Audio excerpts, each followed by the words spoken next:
الرحمن الرحيم يسبح لله ما في السماوات وما في الأرض الملك القدوس العزيز الحكيم هو الذي بعث في الأميين رسولا منهم يتلو عليهم آياته ويزكيهم ويعلمهم الكتاب والحكمة وإن كانوا من قبل لفي ضلال مبين وآخرين منهم لما يلحقوا بهم وهو العزيز الحكيم ذلك فضل الله يؤتيه من يشاء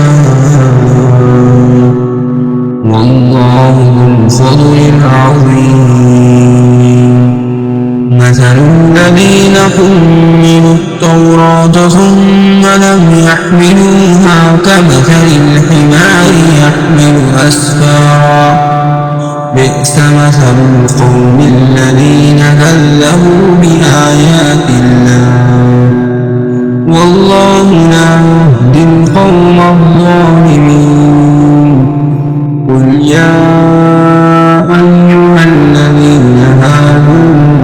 إن زعمتم أنكم أولياء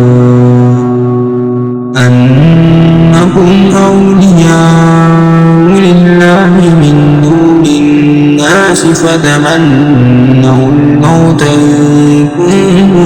كنتم صادقين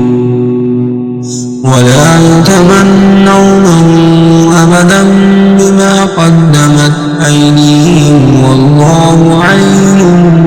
بالظالمين قل إن الموت الذي تفرون منه فإنه ملاقيكم ثم تردون إلى عالم الغيب والشهادة فينبئكم بما كنتم تعملون يا أيها الذين آمنوا إذا نودي للصلاة من يوم الجمعة فاسعوا إلى ذكر الله وذروا البيع ذلكم خير لكم إن كنتم تعلمون فإذا قضيت الصلاة فانتشروا في الأرض وابتغوا من فضل الله واذكروا الله كثيرا لعلكم تفلحون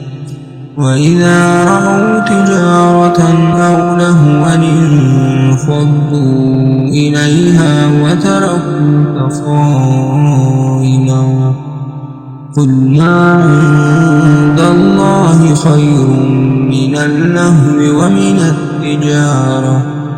والله خير الرازقين